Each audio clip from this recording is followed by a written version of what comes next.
Today, we will discuss Akiflow and Notion.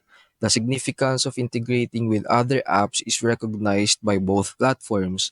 Although deep integrations are Akiflow's primary strength, Notion also provides API access in the integration to link with other services.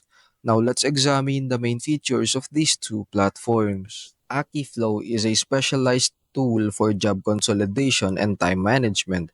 By consolidating jobs from several sources into a single inbox and enabling effective time blocking, it seeks to optimize your workflow. The goal of Akiflow is to you maximize your time, unified task inbox across several applications, scheduling and time blocking. Notion is an all-purpose, multi-purpose workplace. Note-taking, project management, database development, and knowledge management are among its intended uses. Because of its great adaptability and customizations, users can design unique workflows.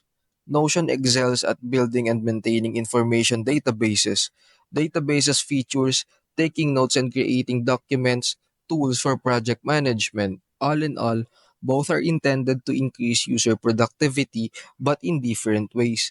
While Akiflow maximizes time management, Notion enables users to build effective workflows and knowledge bases.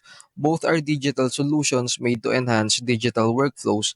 Both of these aid in the management of the ever growing volume of digital data that people engage with.